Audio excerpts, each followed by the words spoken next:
Continuamos con nuestra lectura de la carta a los Hebreos y estamos en el capítulo 8, ¿cierto? En el capítulo 8. Y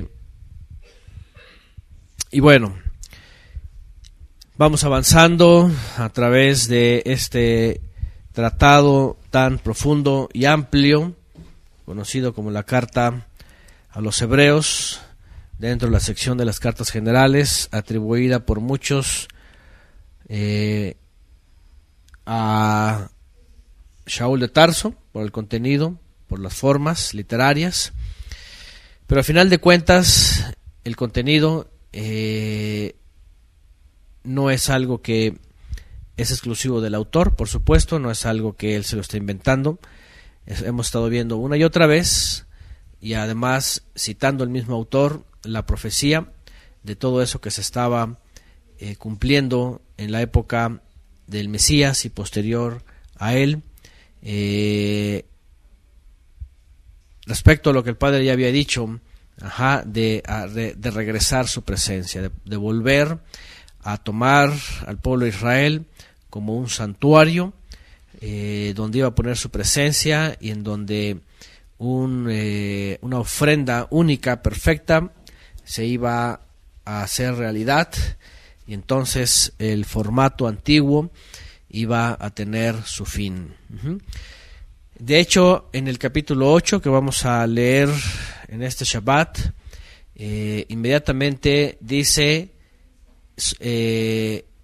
cuál es el punto principal. Hemos estado leyendo interesantemente y curiosamente lo que estudiamos en los profetas, y hemos estado estudiando tanto en las cartas como en esta carta a los Hebreos, es justamente la necesidad, y por eso también Pepe Rueda me lo mencionaba por ahí entre semana, escribiéndome a la página de Facebook. El punto principal es ese. Hay, como lo dijimos en la clase anterior, hay un formato nuevo que el Padre ha hecho en un nuevo pacto con un nuevo ministro, en el cual, por el cual nos podemos acercar a Él y tener comunión directa con Él. No solamente en ocasiones, no es ocasional, sino es todo el tiempo. Todo el tiempo. Es como vivir una vida en el huerto del Edén.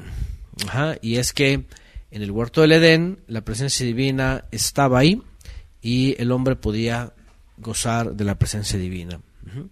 Y cuando viene la transgresión, entonces viene la ausencia de la presencia divina, pero cuando viene la intermediación del Mesías y el nuevo hombre, que es el mismo Mesías, el nuevo Adán, entonces Él nos transforma, nos cambia para poder llegar a ser como Él, creciendo, por supuesto, día a día, a fin de poder tener comunión con el Todopoderoso en su presencia divina que ha acercado. Cuando vemos esto que dice aquí el autor en el capítulo 8, verso 1, dice: ahora bien, dice, el punto principal de lo que venimos diciendo es que tenemos a tal gran ministro que se sentó a la diestra del trono de la majestad en los cielos, ministro de las cosas santas, y ¿qué dice?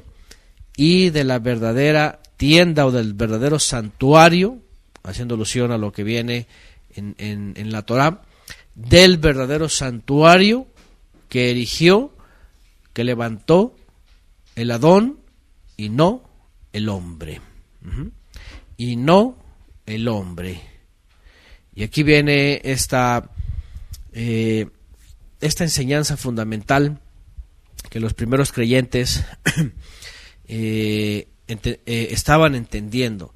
Y digo estaban entendiendo porque no fue algo que entendieron tan rápido. Porque en el proceso, en la transición del nuevo pacto, mostrado por medio del Mesías a sus discípulos, era en el proceso de la anunciación, podríamos decirlo, ¿no? Que se le llamó después como la evangelización. La gran comisión que recibieron ellos, los 12, es que una vez que se concretara la promesa de la presencia divina en ellos, que regresara, entonces ellos iban a ser preparados, ellos iban a ser ungidos, por eso también se les llamaban Meshihim, palabra que después pasó a cristianos, pues sí, de Cristos, pero no tiene nada que ver con la definición griega, sino ungidos por la presencia divina para ir primeramente a todo Israel, a todas las ciudades de Israel, a toda Judea, a toda Samaria, y a los que estaban en el exilio, para empezarles a decir a manera de llevar esta encomienda del Mesías, de que el Mesías se había venido, de que él había acercado el reino de los cielos, o la autoridad del Todopoderoso, o el reino del Todopoderoso, y que el que creyera entonces iba a ser purificado, ¿verdad? Iba a ser lavado una vez que creyera y dejara su vida de desobediencia, y entonces iba a ser incluido dentro del reino, dentro de la familia del Todopoderoso. Una de las cosas que definitivamente vemos es que no se trataba de un movimiento religioso, no se trataba de una cuestión que tuviera que ver con ni siquiera los métodos que hoy día se usan, de evangelismo le llaman, sino simplemente era ir por toda la tierra, llevar el anuncio, y a todo aquel que creyera simplemente pasaba a ser parte del reino, pasaba a ser parte del cuerpo del Mesías. Y de ahí en más, que necesitaba, no necesitaba más que entender que si ya había habido un regreso al Creador dejando su vida, entonces pues ya pasaba a ser parte del cuerpo, ¿no? Entonces imagínense, esto era algo que, y más para hace 2000 años, pues se salía de toda, ¿cómo se puede decir?, de toda logística que un hombre o que hombres pudieran controlar. De hecho, Shaul de Tarso se atreve incluso a decir que unos siembran y otros riegan, ¿verdad? Dice, pero el crecimiento lo da el Todopoderoso. Y a veces ellos lo único que hacían era pasar, anunciar el mensaje y continuaban. Muchas veces no volvían a pasar por el mismo lugar, muchas veces venían otros más y aportaban un poco más. Pero los que eran enviados pues seguían su caminar, nunca eran de llegar y establecerse, sino más bien iban anunciando. Pero ¿qué pasaba con los que recibían la semilla? Pues si era una buena tierra, si eran creyentes verdaderos, pues simplemente daban fruto y ellos se convertían además en discipuladores de otros. Eso era la forma esa es como la forma más clara de entenderlo cuando se habla de la parábola del sembrador. La parábola del sembrador dice que el sembrador va poniendo la semilla, va regando la semilla, y no vemos más que semillas que mueren. Ya Shaul de Tarso pone este ejemplo: mueren, brotan y sale una nueva criatura, y salen en toda la tierra, y no tienen por qué, e incluso el mismo Mesías, cuando habla de que el mismo enemigo viene y siembra cizaña, dice que también crece junto con la cizaña, y ahí está la cizaña. Pero no quiere decir, fíjense qué interesante, no quiere decir que el hombre tenga que venir, ¿verdad?, y hacer, ¿cómo se puede decir?, montones de sembradíos, ¿no?, sino en toda la tierra crece. ¿Cuál es la diferencia aquí? Que el Mesías conoce cuál es buen trigo y cuál es cizaña. Y el Mesías en esa parábola dice: deja que crezca junto. A final de cuentas, cuando envíe a mis mensajeros, dice, ellos van a hacer la separación. Eso entendemos también que nosotros no tenemos de qué preocuparnos, ¿no? De que nosotros no tenemos por qué también sentirnos, como lo hemos dicho en clases anteriores, sentirnos descubiertos, porque los sistemas del mundo hablan de cobertura, ¿verdad? Hablan de, no, aquí estás protegido, aquí eres parte de, aquí tienes propósito, aquí esto, ya saben, aquel famoso predicador de una vida con propósito, una iglesia con propósito, todo encaminado a eso, ¿no? No, ¿por qué? Porque cuando viene el autor a los Hebreos tratando todo esto y dice, ese es el punto principal, como ya lo vimos en clases pasadas también, ministros humanos, un ministro celestial, vemos aquí, el punto principal es este. Tenemos, dice, tal gran ministro que se sentó a la diestra del trono de la majestad en los cielos, y además ministro de las cosas santas y del verdadero santuario, que levantó el Mesías y no el hombre, el Adón y no el hombre, dice. Y lo que está diciendo es cómo es, y por eso insistimos en esto, ¿no? En las clases pasadas hemos hablado de esto. Es cómo un solo ministro perfecto, no terrenal, sino celestial, nos hace partícipes de su ministerio, ¿no? De su obra. Es decir, todo tiene relación. De hecho, desde que el mismo Mesías cambia el formato de buscar al Creador, ya desde ahí está diciendo, no tenemos nada que ver con lo horizontal, sino con lo vertical, hacia arriba, hacia el Creador. Una de las cosas, por ejemplo, que la judeidad mucho, y ayer hablábamos de estos aspectos, cómo la judeidad sigue insistiendo en el formato antiguo.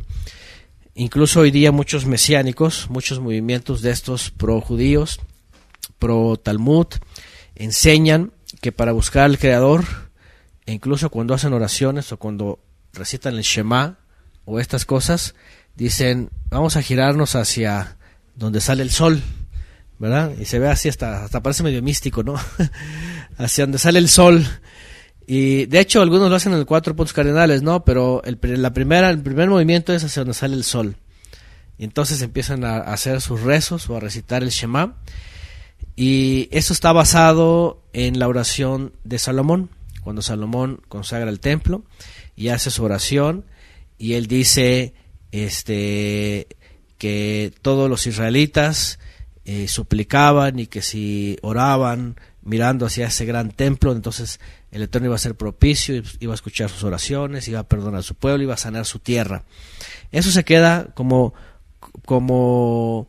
un recurso del pueblo de Israel, y mientras estaba el templo de pie, para ellos era la forma de dirigirse. Fíjense qué interesante. Daniel mismo lo hacía. Dice que Daniel en sus tiempos de oración 3 veces al día, dice que se postraba, abría sus ventanas y mirando hacia Jerusalén hacía sus tefilot. Bueno, obviamente él estaba en Oriente, él más bien su oración era hacia el occidente, ¿va? No hacia donde sale el sol, porque pues entonces no tenía sentido. Él lo hacía al contrario. Pero el punto era hacia el templo. ¿Por qué? Porque el templo era ese lugar donde la presencia divina se había manifestado y donde el Eterno iba a acordarse de las súplicas de Israel.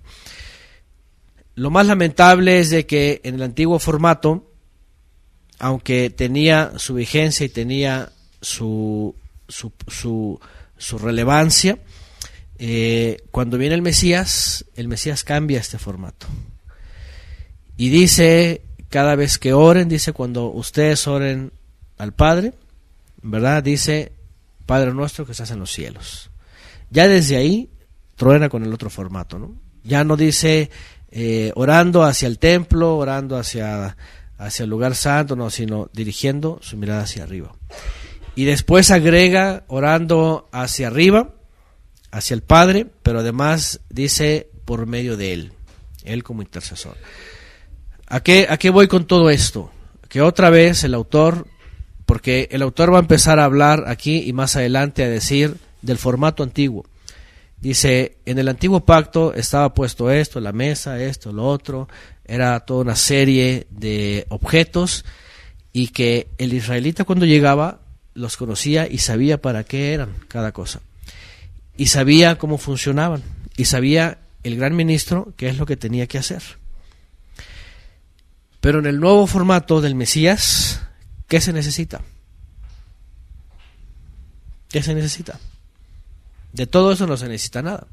Lo único que se necesita es entender cómo estaban representadas las figuras celestiales en esos objetos y en ese santuario, porque ahora dice, eso está en el verdadero que está arriba.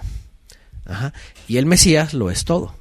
El Mesías es el gran ministro, el Mesías es la menorá, el Mesías es el lugar de propiciación, el Mesías es el lugar de la ofrenda, del incensario, las oraciones se elevan, o sea, todo es ahí, ¿sí?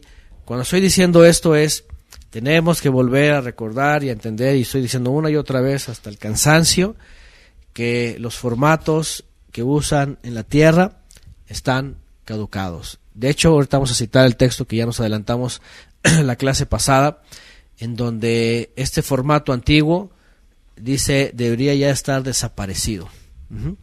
Pero el judaísmo lo ha mantenido vigente. Lo más interesante es de que el judaísmo lo mantiene vigente. Cuando habla de sidur, cuando habla de ritos, cuando habla de formas, cuando habla de qué tienes que hacer, no tienes que hacer. Esto desde el segundo siglo lo copió los constantinopolitanos, esto lo heredaron los cristianos y todo continúa vigente de forma rebelde delante del Creador. Bueno, dice en el 2, ministros de las cosas santas, ahora ahí van, ministro de las cosas santas y del verdadero santuario que levantó el Adón y no el hombre. ¿Qué cosas santas? Bueno, pero ¿qué tipo de ofrendas? Dice ministro de las cosas santas y del verdadero santuario. Vamos a ver cómo dicen otras versiones. El que sirve en el santuario, es decir, el verdadero santuario levantado por Adón, no por ningún hombre. A ver, ministro del santuario, de aquel verdadero santuario. Ahí sirve en el lugar, en esta versión dice Makon Kadosh, el lugar apartado. ¿Qué más? Verdadero, tienda verdadera, el servicio santuario, está a cargo el santuario y la tienda verdadera. Bueno, no todas las versiones dicen lo mismo, pero habla. En una versión dice del lugar Makom. Acuérdense que esta palabra, la estudiamos hace mucho tiempo, que tiene que ver con un lugar, no con cualquier lugar en la tierra, sino con los lugares que el Todopoderoso escogía para poner su presencia. Cuando levanta el Mishkan Moshe, él le muestra los atrios, le muestra el lugar santo y le muestra el lugar santísimo. Ese era como Makom. Pero aún así, y eso es muy importante. Muy importante, ¿por qué? Porque, otra vez, y vuelvo a lo mismo, el formato antiguo trae hasta el día de hoy lugares santos. Para el judío es el monte del templo. E incluso como no tienen acceso a ellos, es el muro occidental, el Kotel Hamarabí, que se le conoce, que se le llama Muro de los Lamentos, es un lugar santo. Para los islámicos está la Meca y está Medina. Para los católicos está el Vaticano, ¿no? El vaticinio, el lugar de adivinación. Y así para los hindúes tienen su lugar, todos tienen lugares santos, ¿no? Y les llaman así como lugares consagrados especiales. Para la cristiandad, pues tienen sus templitos, como ya están excluidos de sus orígenes religiosos, aparentemente, ellos se hacen sus propios templitos, ¿no? De hecho, en los templos, para ellos el Makom es esta plataforma que habla mucho el hermano, ¿verdad? Que le llaman, ¿cómo le llaman? Le llaman altar. El altar, ¿verdad? Entonces, yo me acuerdo en las iglesias cuando estábamos, especialmente en la última, que hasta ponían toda llena de, ¿cómo se llama? Lo que ponen sobre el piso, alfombra, y entonces ponen unas cosas para reclinarse, acolchonaditas y todo así, y entonces van a postrarse ahí, ¿no? Para ellos es el Makom, ¿no? Es un lugar en donde supuestamente se acercan más a la presencia divina, ¿no? ¿Qué es lo que vemos con este tipo de cosas? Que el hombre es engañado fácilmente, ¿no? ¿Cuántas veces ustedes de todo corazón creyeron que acercarse ahí era más santo? ¿Verdad? Que acercarse ahí podían encontrar más la presencia divina o poder recibir la respuesta que querían. Cuando estaban más lejos, en realidad ahí uno está más lejos del lugar donde dijo el Mesías. Fíjense cómo cambia el Mesías la realidad de las cosas del hombre, ¿no? Cuando habla del nuevo formato, el Mesías dice, donde quiera que tú vivas, te encierras en un aposento, en tu aposento cerrado, ahí dice, ahí encuentras a tu Padre. Ahí puedes hacer de un lugar especial, un lugar consagrado. ¿Por qué? Porque en el momento que una persona sigue esta instrucción del Mesías y se acerca a buscar al Creador, ahí se acaban las barreras espirituales y materiales, sino ahí se entra en el lugar de la presencia.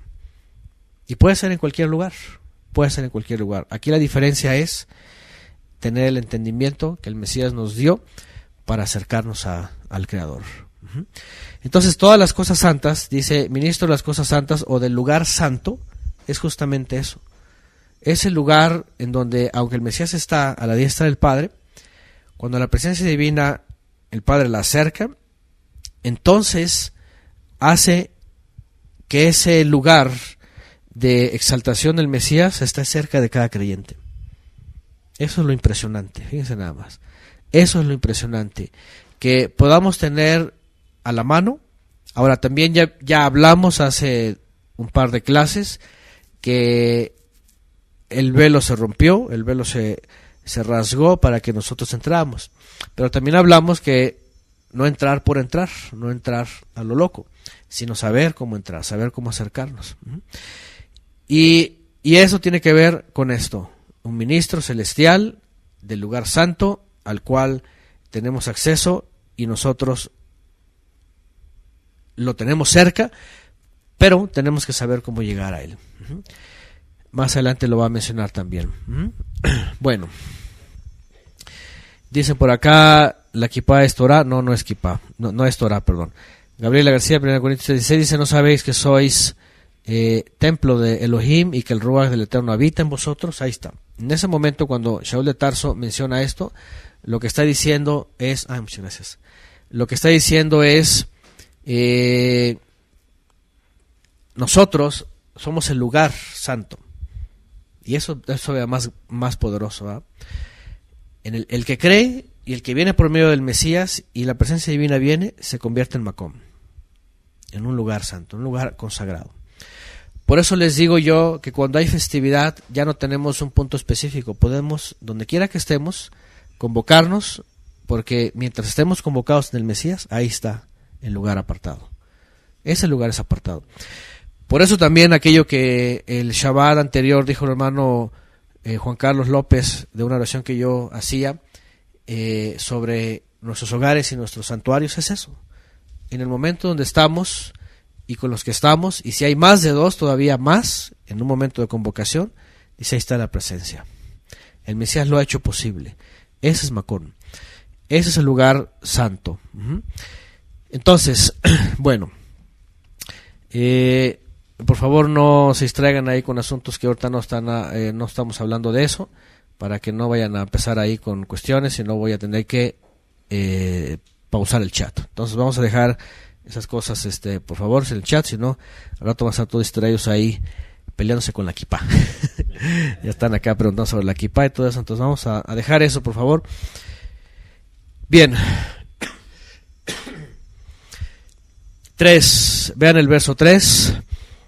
Porque todo gran ministro es constituido para presentar ofrendas, vean, para presentar ofrendas y sacrificios, por lo cual es necesario que también éste haya tenido algo que ofrecer. Ya hablamos de la debilidad del antiguo formato, ¿verdad?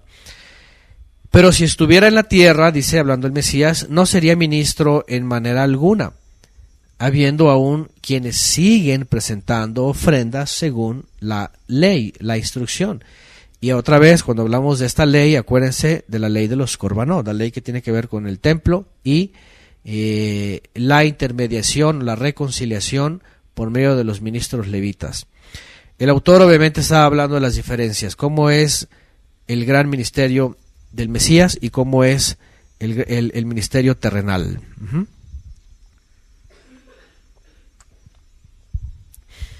Dice, los cuales, ahora, sabemos que la carta a los hebreos, cuando es escrita, es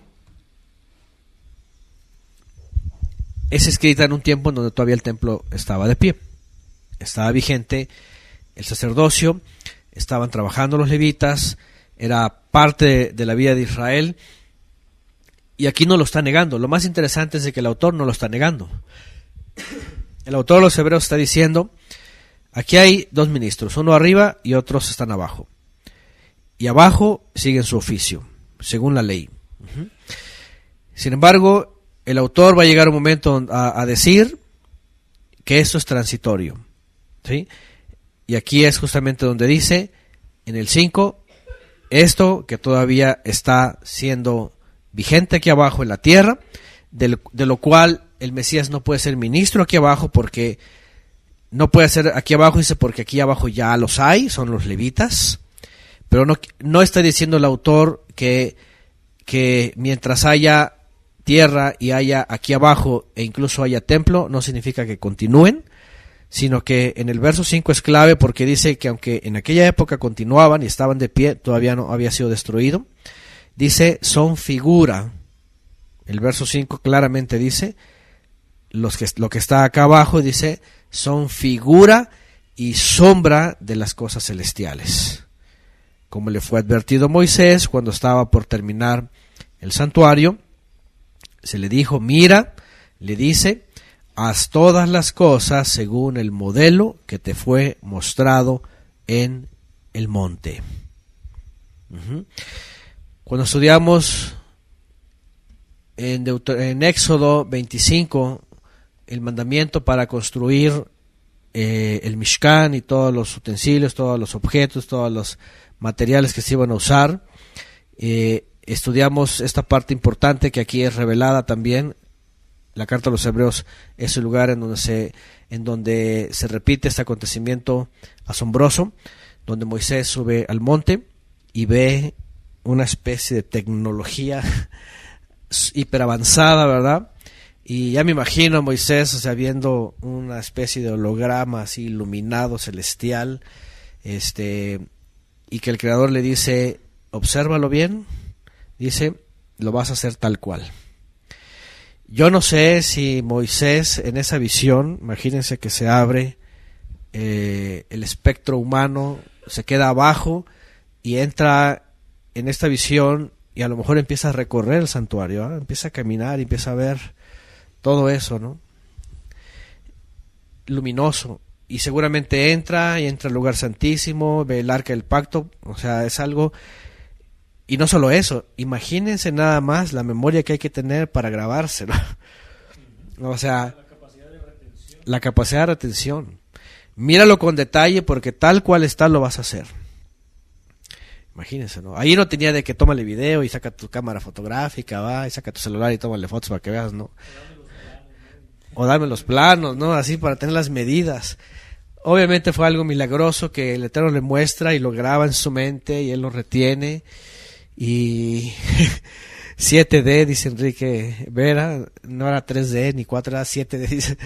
Era una cosa que cuando lo ves se lo queda tan grabado como aquello que, como esos sueños que dicen, yo todavía lo tengo presente, ¿verdad?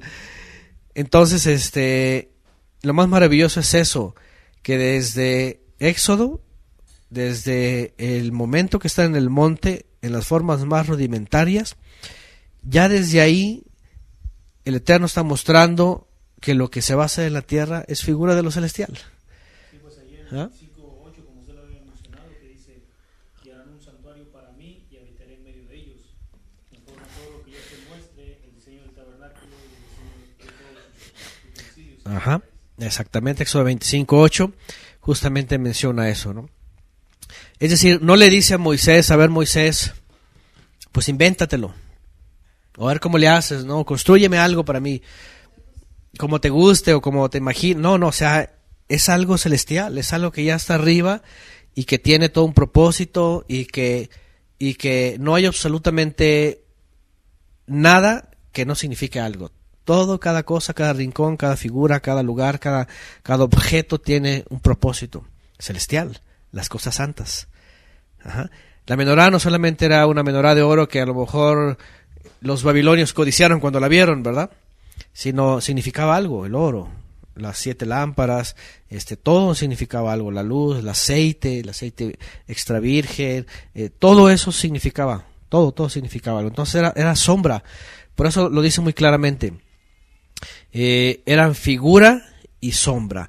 El autor de los Hebreos lo que está y lo que va a estar diciendo enseguida va a decir es ciertamente, y en aquella época no sabemos, seguramente esta carta fue escrita en los años 60,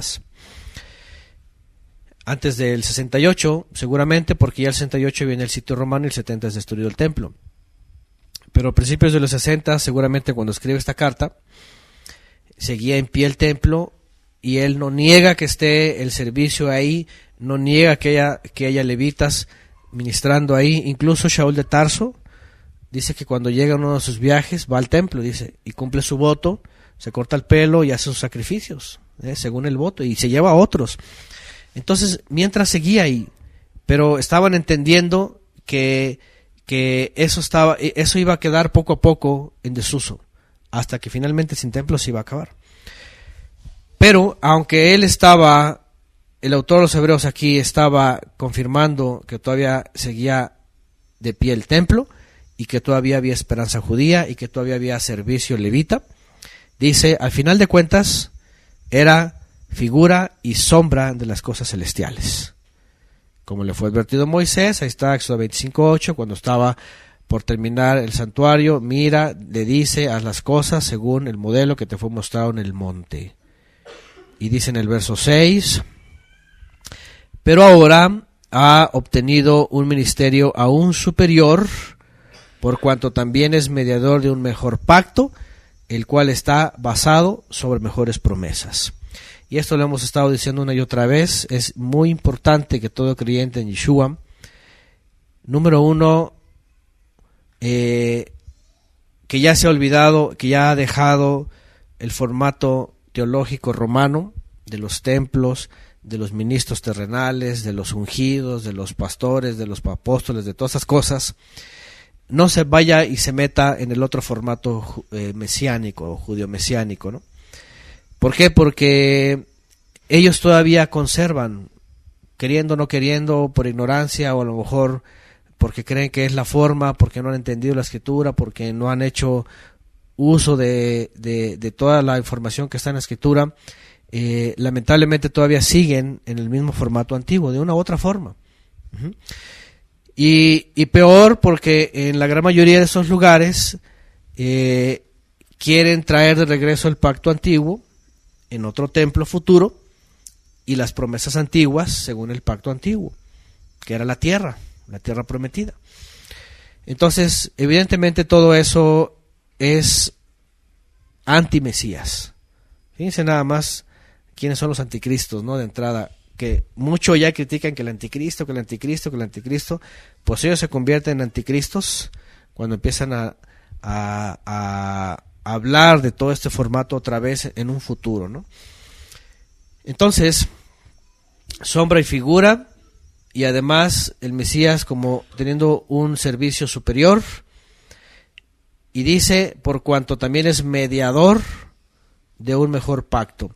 Otra vez, mejor pacto, nuevo pacto, mejores promesas, está diciendo, y por eso el autor, ahorita vamos a llegar a este texto que le gusta mucho a los cristianos, y otra vez, ni modo, vamos a tener que darles otra zarandeada, porque el texto es tan claro, pero el peligro de los textos es aislarlos. Textos aislados se convierten en un problema. Como dice por ahí un dicho también, un texto fuera de contexto se convierte en un pretexto. Ahorita vamos a llegar ahí.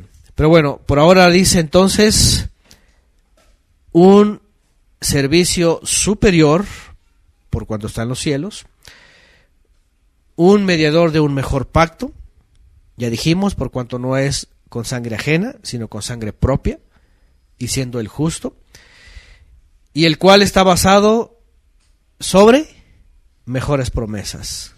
Una cosa que yo he insistido todo el tiempo cuando estoy hablando o intercambiando con toda esta gente, ¿verdad?, que insiste en la judeidad, aún el cristianismo parece que no, pero están plagados de judeidad, milenio futuro, templo futuro, el reino futuro, más sacrificios, todas estas cosas.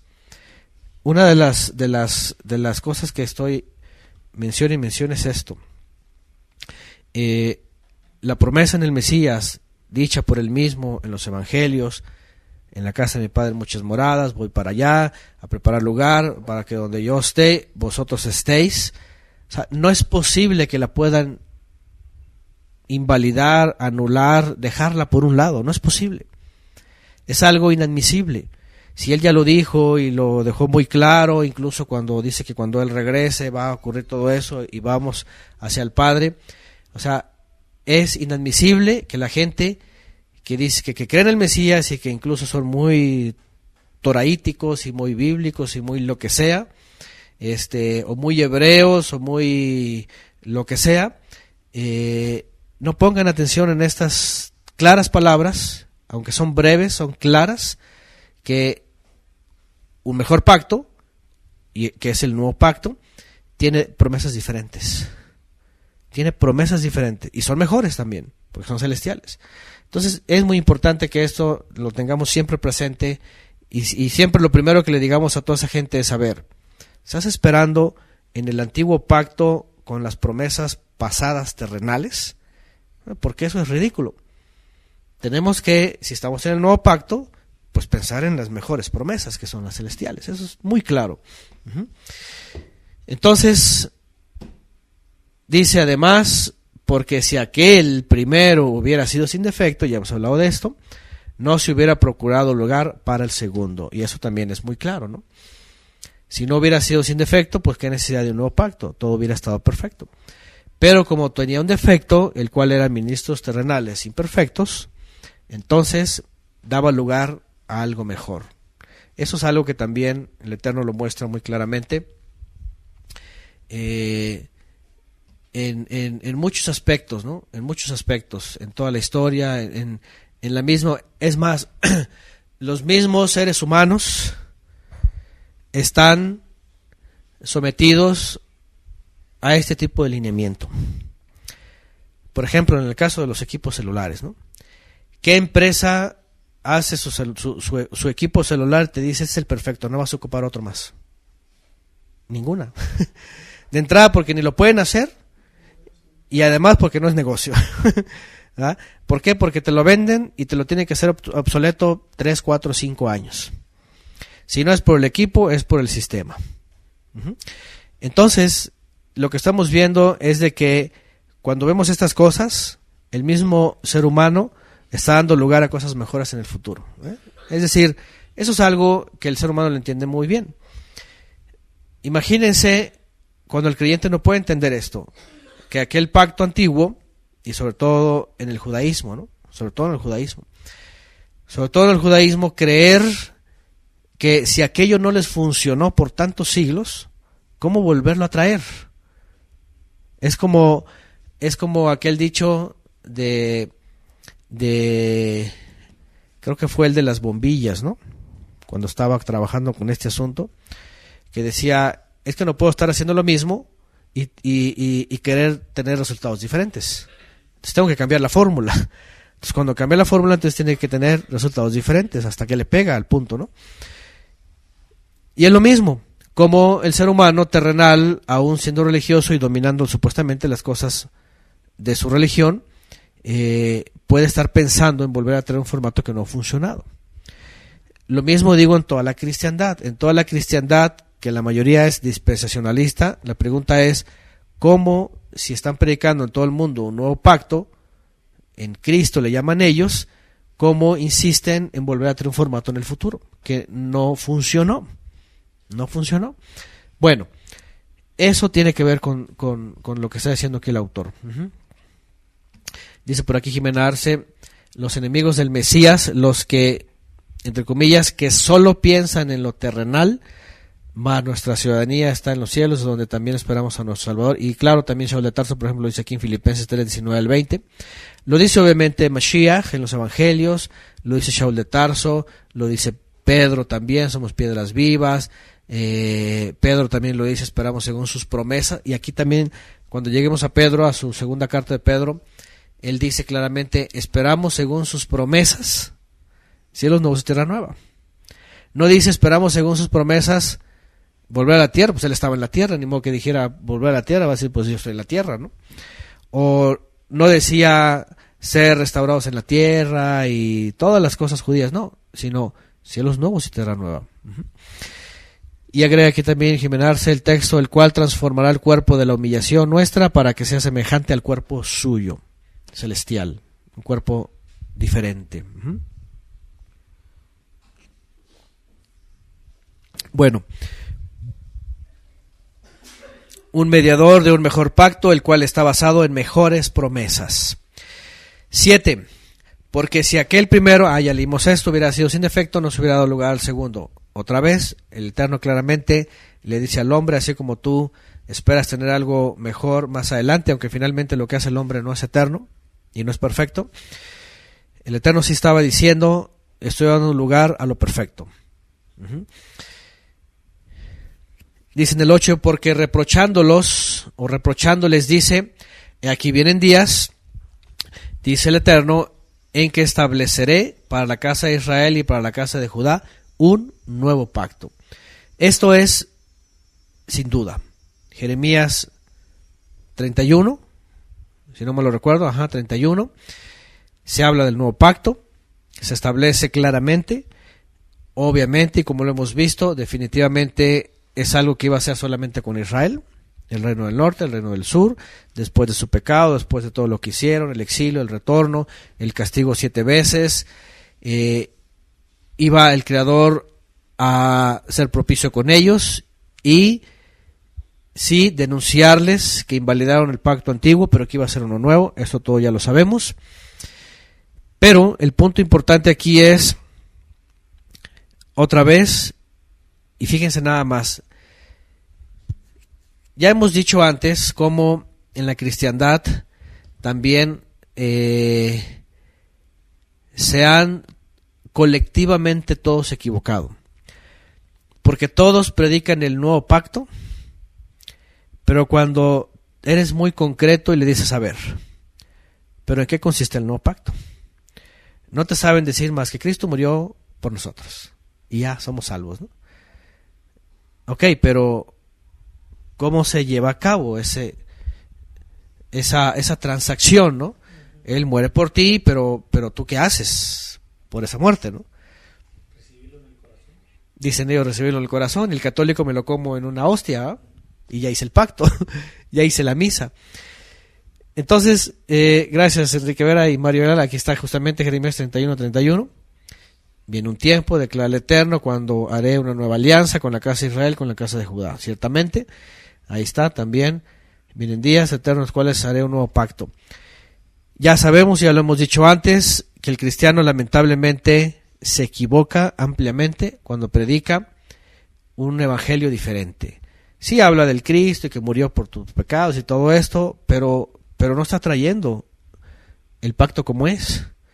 Porque el pacto en la sangre del Cordero, que perfecciona, que la y purifica, iba a traer como consecuencia esto.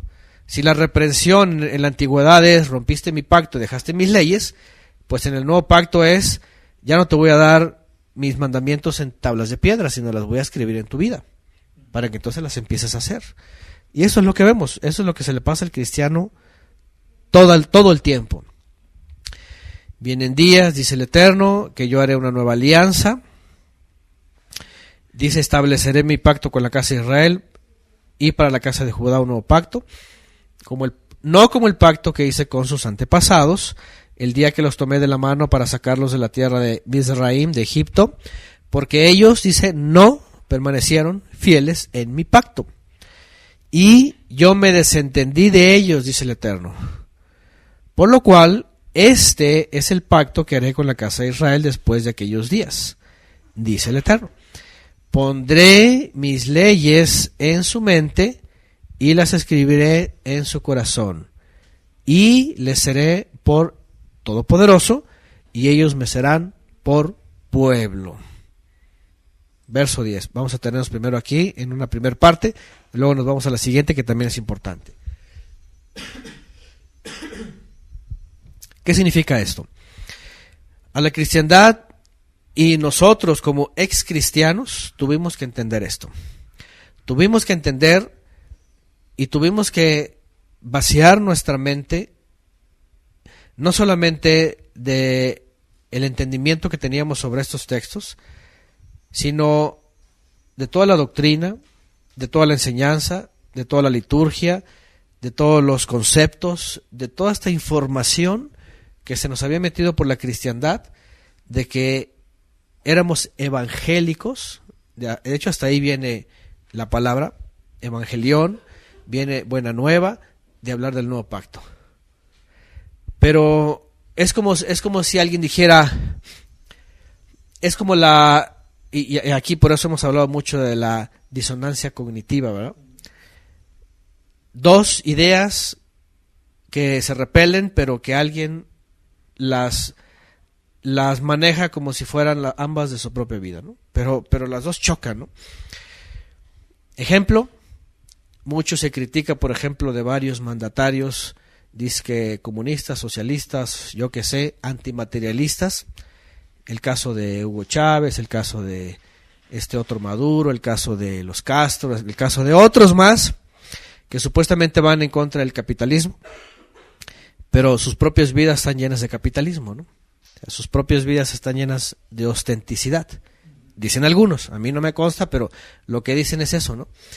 Predican en contra de todo un sistema capitalista y enseñan el socialismo, pero ellos en sus vidas son capitalistas totalmente, ¿no? Porque tienen abundancia, les sobra y tienen en exceso, ¿no? Es lo mismo que hace el cristiano. El cristiano se dice un heraldo del evangelio y no predica el evangelio. No, porque tiene que tener por ejemplo, el líder tiene que tener su estacionamiento exclusivo, ¿no? Por ejemplo, ¿no? Nos mencionaba el hermano de Goberto en la iglesia que estaba, en donde el primero que tenía que ser servidor era el primero que quería que lo sirvieran todos, ¿no? Y el estacionamiento primordial, en vez de cederlo a lo mejor al menor, lo quería para él, ¿no? O sea, quería tener el lugar primero en todo, ¿no? Y quiere ser el alabado, quiere ser el consentido, quiere ser el ya saben, como cuando cumple años es el festejado y el lleno de regalos, ¿no? Puras cosas de estas. A lo que voy es eso. Se les enseña se les enseña a decir que son evangélicos, pero lo que menos hacen es llevar el mensaje del nuevo pacto. Su evangelio básicamente es un evangelio de hombres, un evangelio de religión. Un evangelión de una buena nueva en donde les enseñan en parte: Cristo murió por tus pecados, ven, arrepiéntete. Tampoco les dicen qué es arrepentirse, tampoco les dicen qué es pecado, no les dicen las diferencias entre lo que significa para el creador pecado y lo que significa para la religión pecado, todo eso, pero nada más una embarradita, como se dice coloquialmente, y después los meten a sus sistemas. Ese es el gran problema. El gran problema de estos, como ya lo hemos hablado antes, de estos intermediarios del intercesor verdadero, se ha convertido justamente en eso, en una en un mensaje pirata, le decimos en México, ¿eh? Bueno, se ha de conocer esto por todos lados, ¿no? Pirateado, algo que no es genuino, algo que no es íntegro. Y lo han cambiado. ¿Por qué? Porque el verdadero evangelio, aquí lo está mencionando, tanto el Mesías lo menciona, regresar al Padre, volver a Él, obedecerle a Él. Él dice, más dichoso es obedecer al Padre. Y en el primer siglo todos lo sabían, más dichoso es obedecer al Creador antes que los hombres, el servicio a Él, regresar a Él. Y porque este proceso era el que regresa a Él y lo hace como debe de hacerlo, con sinceridad y con verdad. Y el nuevo pacto entra en su vida. El impacto primario es una limpieza de conciencia, dice Shaul de Tarso. Una limpieza de conciencia en donde se empieza a vaciar el viejo odre y se empieza a vaciar y se empieza a introducir el nuevo vino. Y el nuevo vino significa una renovación de la mente, una renovación del entendimiento para conocer la voluntad del Eterno que es perfecta. Y en ese momento ocurre esto: pondré mis leyes en su mente y las escribiré en su corazón. Y lo primero que pasa es que somos enseñados por Él. Y Él empieza a mostrarnos sus escrituras, Él empieza a mostrarnos su voluntad y Él empieza a decirnos cómo se debe de hacer. Claro, lo enseña el Mesías y como Él dijo, y el Ruach HaKodesh que ha de venir sobre vosotros les va a confirmar lo que yo les he enseñado y les va a enseñar todas las cosas. Y aquí es donde cambia el formato. Pero ¿qué es lo que hace el engañoso mensaje evangélico de los evangélicos? Perdónenme que algunos todavía se ofenden cuando digo esto, pero no es posible que les enseñen a medias el sacrificio del Cristo y les hagan pegarse el pecho, llorar, tirarse y pasar experiencias, y luego no dejan que el Padre escriba sus mandamientos en su corazón y en sus mentes, sino que viene este sistema y que empiezan a escribir en ellos. Pues según la denominación, la teología. Lo que dijo Calvino, lo que dijo Lutero, lo que dijo Wesley, lo que dijo quién sabe quién. Y en vez de enseñarles eso, en vez de enseñarles Biblia, es como los testigos de Jehová, ¿verdad? Tanto que critican a los testigos de Jehová, que ya de por sí son unos proselitistas de su literatura. Aquí cada rato vienen y quieren entregar sus folletitos, sus panfletos estos. Y enseñan ellos la Biblia a su manera. Pero aquellos cristianos muy evangélicos, supuestamente muy berianos, que critican tanto a estos, que andan repartiendo panfletos, pues ellos hacen lo mismo, ¿verdad? Porque en sus iglesias sacan la doctrina pues de sus reformadores, ¿no? Si es calvinista, pues sacan la confesión de fe de Westminster, y entonces en vez de enseñarles Biblia, les enseñan todos los puntos del calvinismo. Y dicen ellos que es Biblia, pero no, lo que están enseñándoles es vino viejo. Básicamente es eso, ¿no? Adulterado, más que viejo, adulterado, ¿no? Entonces, ahora, por otro lado, cuando hablamos de pondré mis leyes en su mente y las escribiré en su corazón, también tenemos, porque yo creo que entre los líderes o entre los maestros de la cristiandad que han leído esto, yo creo que su temor a omitir esto, a parecerse ignorantes, y ¿por qué? Porque no tienen la respuesta, ha sido: pondré mis leyes en su mente y en su corazón. Porque ellos rápidamente cuando viene en su sistema formateado por el mismo hombre la palabra ley, lo primero que dicen es: Moisés, no, eso no puede ser, ese ya es antiguo pacto. Pero por otro lado, pero es el nuevo pacto, las leyes, pero aquello es el antiguo pacto. Entonces entra en un problema mental, falta de descripción, ¿no? Y entonces que dicen: mejor no digo nada, mejor no lo leo, mejor ni me meto aquí. ¿Para qué me meto en problemas, no? Si la ley ya está abolida, pero como dice aquí que hay que poner tus leyes, entonces ¿cuál es el asunto aquí? Es un laberinto sin salida, dicen ellos, ¿no? ¿Cuál es el problema? Obviamente que al carecer del conocimiento de la Escritura y las leyes del Creador, pues no tienen ninguna idea a qué leyes se refiere aquí. Porque el autor de los Hebreos está diciendo, y aquí más adelante lo va a decir, lo que ya está, no lo voy a parafrasear, pero dice aquí, al decir nuevo ha declarado anticuado el primero, y lo que es anticuado y va caducando está próximo a desaparecer, dice en el 13. Entonces, unos lo leen así, claro, ya desapareció. Pero por otro lado en el 10 dice, pero lo voy a volver a escribir en tu mente.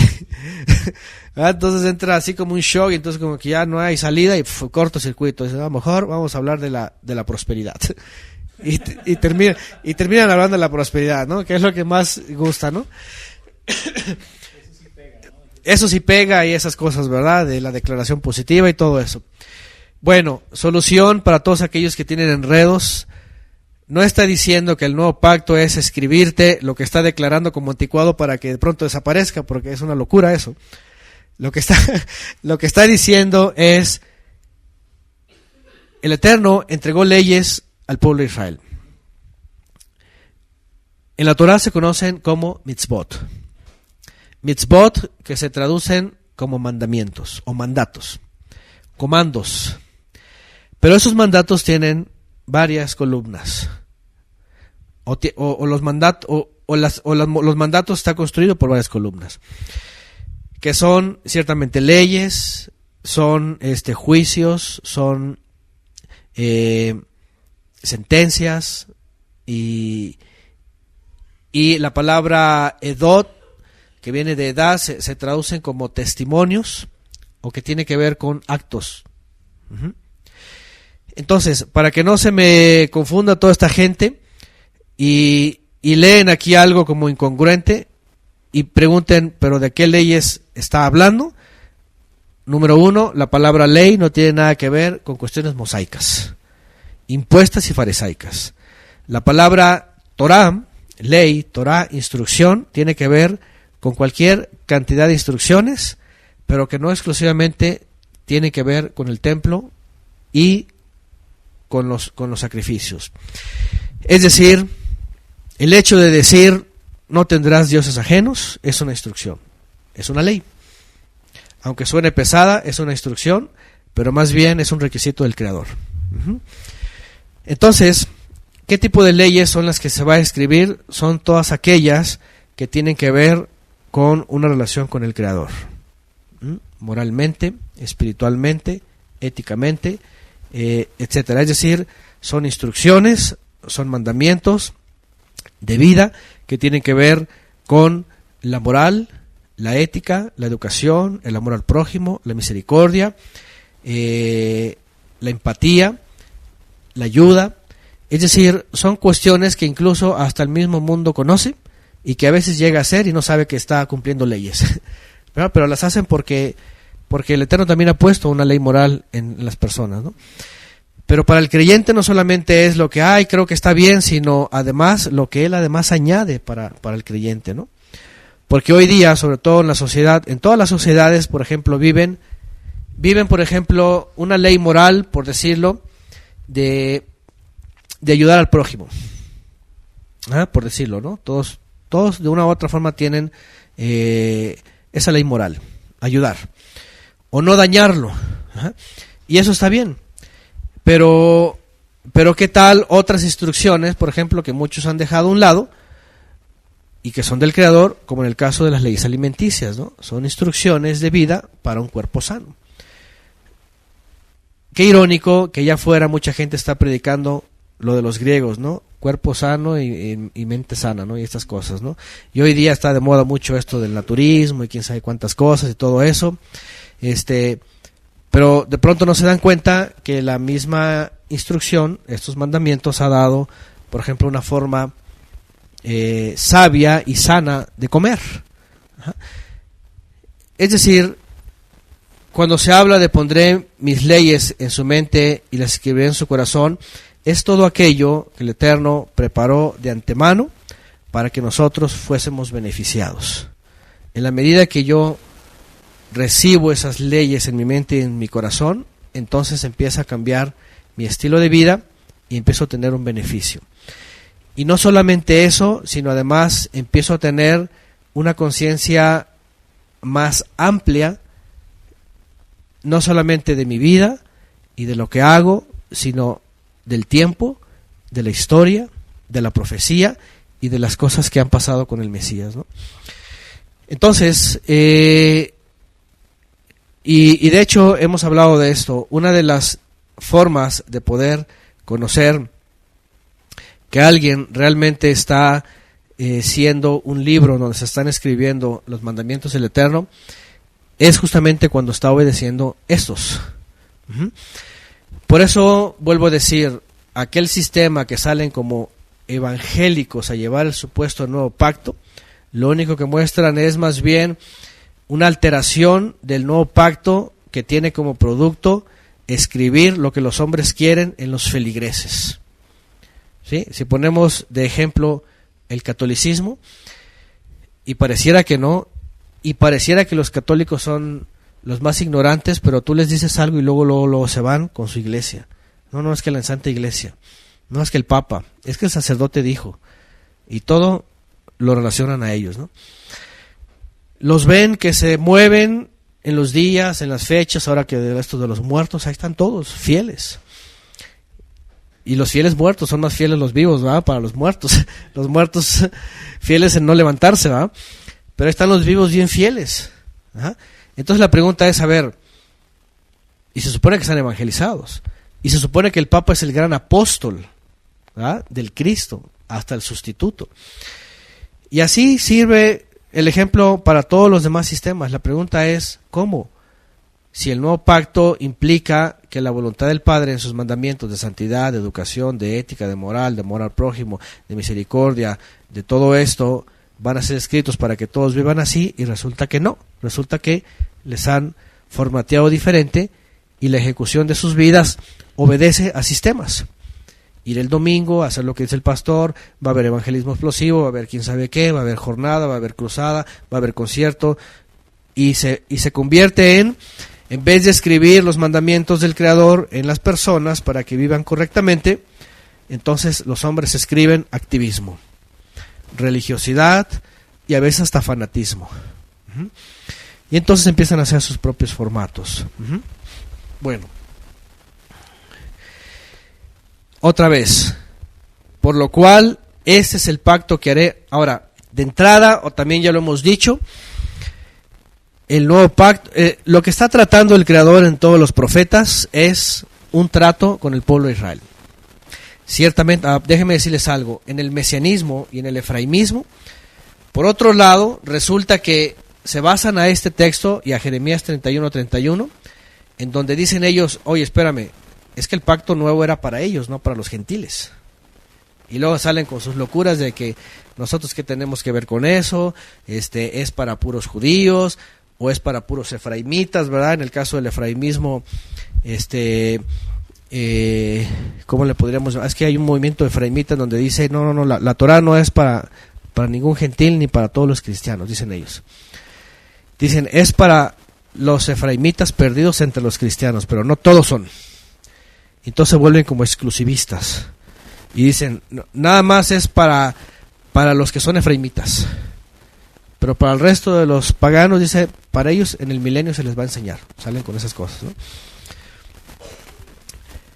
Pero la pregunta es, bueno, si es solamente para Israel, para la casa de Judá, para la casa de Efraín del norte, que estuvieron en estas condiciones, y viene el Mesías y ciertamente pacta con ellos, los 12 que tenía él cerca eran israelitas, y el mensaje que es llevado primordialmente, e incluso el Mesías lo dice, no entren en casa de gentiles ni samaritanos, sino vayan directamente a las ovejas perdidas de la casa de Israel. Ciertamente se cumple, pero después el mismo Mesías muestra que si hay una fe verdadera y una búsqueda sincera de gentiles, también van a ser admitidos, ¿verdad? Y lo pasó con aquella mujer sirofenicia, ¿verdad? ¿Se acuerdan? Y que dejarían de ser gentiles, ¿no? Y además, por otro lado también vemos que cuando el Mesías dice, me voy, pero será enviado el Ruach HaKodesh, el aliento de santidad, y dice, Él les confirmará lo que yo he enseñado y les enseñará todas las cosas. También vemos que la presencia divina empieza a enseñarles a los apóstoles que no solamente se trataba de ellos, sino que por medio de Pedro, principalmente de Kefa, cuando tiene esta visión de estos seres inmundos en una gran lienzo, se le explica proféticamente, aunque no está hablando de comida, por supuesto, ya sabemos todos esto, se le explica que también el Padre iba a tomar de las naciones los que no eran pueblo para hacerlos pueblo. Y finalmente todo esto concluye en el año 50, en Hechos 15, cuando todos entienden que el Padre estaba tomando también de las naciones almas para que fueran pueblo suyo también. Así que no me salgan con sus cosas que el nuevo pacto nada más era para puros efraimitas y judeanos o judíos, sino que también el Eterno en su momento muestra por medio de la revelación que también lo iba a abrir a todas las naciones. Ajá. Además, ¿por qué? Porque también la misma escritura y Shaul de Tarso dice que el pueblo de Israel pecó tanto que no tenía oportunidad, y se le dio oportunidad a ellos, ¿por qué no dársela también al resto de los gentiles, ¿no? A todos nosotros. Entonces, al final dice, todos pecamos de la misma forma y todos de la misma forma tenemos el perdón del Eterno. Así que, entonces, aunque ciertamente aquí el nuevo pacto primero anuncia a ellos, sí se abre la posibilidad para nosotros. Y otra vez, por otro lado, ¿cómo iba a actuar el nuevo pacto a través del Mesías? Sí, con una sangre perfecta de un justo por muchos pecadores, pero el punto era hacernos miembros de la familia, pero poner en nuestra mente el mismo código de conducta, por decirlo así. Es decir, el Eterno no hace excepción de personas. Si el Creador lavó otra vez a Israel y le dio el nuevo pacto y le refresca los mandamientos, obviamente ya fuera de las leyes del templo, ahí sí. De hecho, el autor de los Hebreos aquí sí va a decir las leyes relacionadas a la reconciliación, que tienen que ver con el templo, los levitas y la sangre de animales, eso sí es lo que ya va a quedar en desuso y ya desapareció.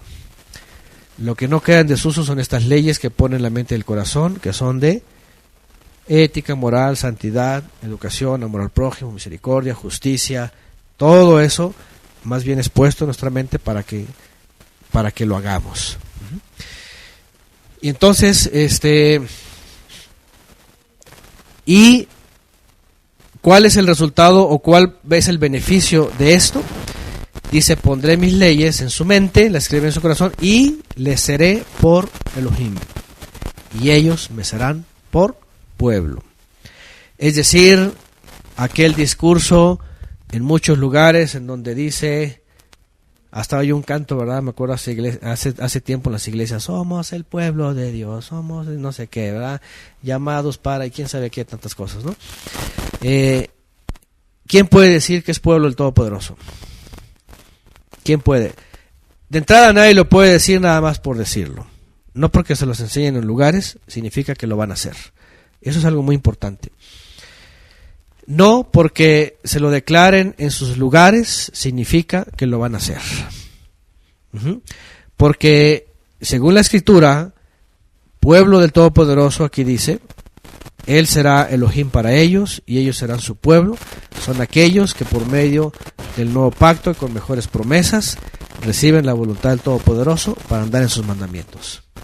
Esas son las consecuencias. Mejores promesas, andar en sus mandamientos, ser su pueblo. Sencillo. Yo no sé, cada quien que se juzgue a sí mismo, la gente que va a templos y a religiones y a todo eso, que se juzguen a sí mismos y que vean a sí mismos si son pueblo o no son pueblo. Porque lamentablemente en muchos lugares les han enseñado que son pueblo, que son la iglesia, que son la novia, que son quién sabe qué, que son quién sabe cuánto, que son los bereanos, que son los filadelfianos y que son de todo.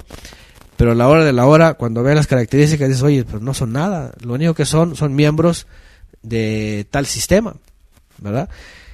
Y peor, cuya cabeza es terrenal y cuya cobertura es otro terrenal y cuyas cosas, como el hermano Dagoberto nos comentaba en estos días en una iglesia que estuvo, y que pues todos trabajando, todos activistas, ahí todos echándole ganas y todos colaborando para algo que ellos creían tener, y resultó que todo lo que hacían al final de cuentas materialmente, físicamente le pertenecía a la iglesia principal, ¿no? O sea, básicamente ellos no tenían nada, nada más eran hormiguitas que trabajaban y como las abejas, ¿verdad? Nada más, y las hormiguitas llevan y al final en cualquier momento quedan fuera, ¿no? Y sin nada, ¿no? Qué bueno que dijeran, oye, si te estás cooperando, pues te vamos a meter como accionista y te toca tanto por ciento, ¿ah? Qué bueno fuera eso, ¿no? Oye, yo le entro, ¿no? Pero estás llevando, estás colaborando, poniendo tu fuerza, poniendo tu dinero, y después dices, y ni siquiera es de nosotros, es de los principales, ¿no? Que están en quién sabe qué estado, ¿no? En quién sabe qué ciudad. Y ellos tienen los títulos de propiedad y tienen todo, y tú te quedas en la calle. Entonces, eso es el sistema engañoso del enemigo de las cosas terrenales. Al final de cuentas, si ustedes ven aquí, todo tiene que ver otra vez con las cosas santas. El Creador poniendo un ministro al cual nos acercamos, al cual es recíproco nuestra obediencia, nuestro conocimiento a Él, y vivimos delante de Él. Punto. No hay más cobertura, no hay cobertura humana, hay cobertura que es el Mesías. El siguiente texto, el verso 11, dice: y ninguno enseñará a su conciudadano o a su prójimo, ninguno a su hermano o a su conciudadano o a su hermano, diciendo, conoce al Eterno, porque todos me conocerán, desde el menor hasta el mayor de ellos. Y esta es otra cosa también muy importante. ¿Por qué? Porque en la antigüedad, desde siempre, Israel tenía que ser enseñado o por Moisés, mientras estaba Moisés, o por los 70, que fueron ungidos por Moisés, o por el Cohen Hagadol, o de plano, cuando no había nada de esto, por el profeta, por los profetas. Tenían que ser enseñados por ellos. Los padres a los hijos, cuando los padres ya no estaban, o de plano estaban todos perdidos, finalmente llegaba o los jueces o los profetas. Pero siempre había quien enseñaba. Cuando de plano todos se perdieron del conocimiento y uno de los últimos profetas solamente tuvo un solo alumno, ¿se acuerdan que el profeta tuvo un solo alumno? Que era su escribano. Fíjense, en vez de que todo el pueblo aprendiera del profeta, nadie quiso aprender. Dice la Escritura que nadie, solamente uno. A ver.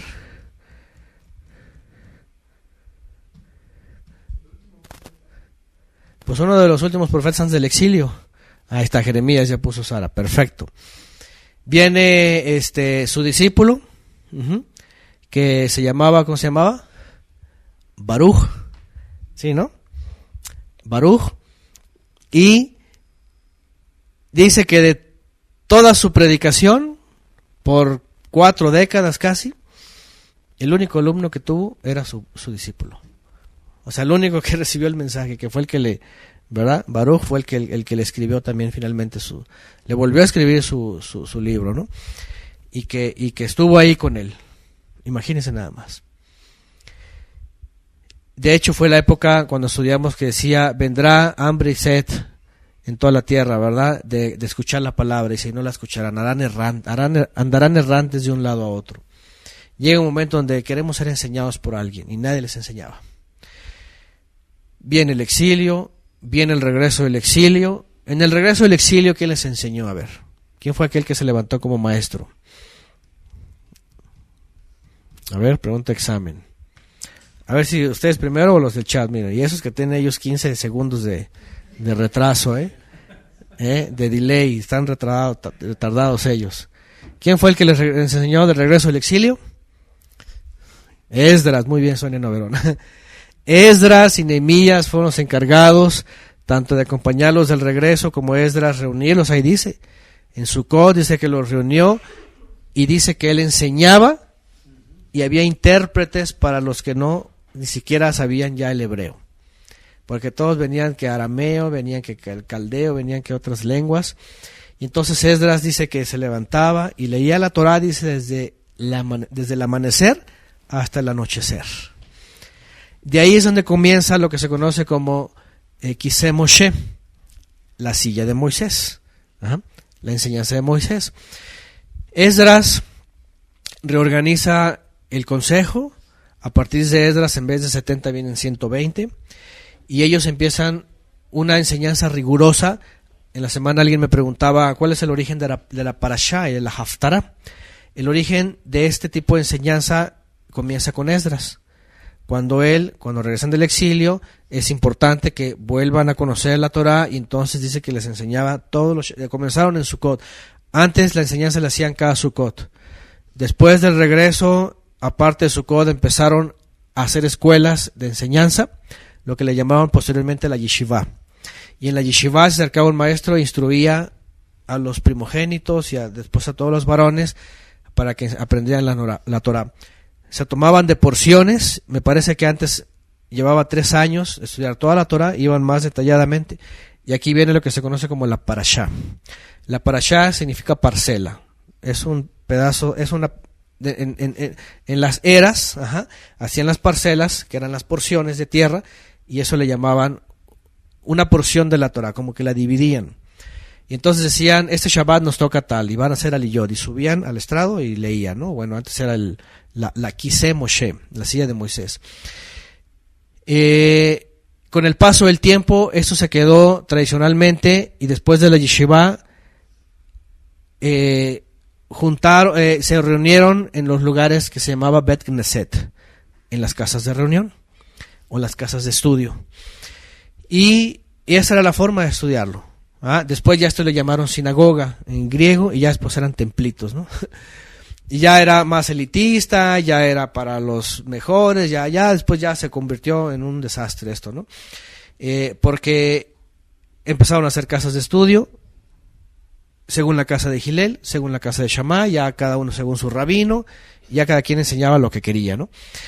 Pero el punto importante aquí, porque alguien me preguntaba, ¿dónde viene la parashá? Era ahí, a partir de Esdras. ¿Se acuerdan cuando Yeshua viene un día a una sinagoga, se acerca y lee una porción de la Torá, de los profetas, de Isaías? Eso era la haftará. Dice que cuando él subió y leyó, dice ahí en Kiseh Moshe, entonces dice que leyó esa parte, dice, eso se ha cumplido hoy. Lee la haftará. O sea, era algo parte de la enseñanza de Esdras, era ya una costumbre, no es antibíblico necesariamente. Aquí la gran diferencia entre la parashá en el judaísmo es que ellos leen la porción, pero la interpretan según el Talmud y según los rabinos. Si alguien quiere hacer uso de la parashá, lea las porciones que quiera. Si la quiere llevar según el judaísmo, no hay problema. El punto aquí es de que nuestra lectura de la Torah tiene que ser a la luz del Mesías. Así de simple. Todo bajo la lupa del Mesías, encontrando el Mesías en toda la escritura, ¿no?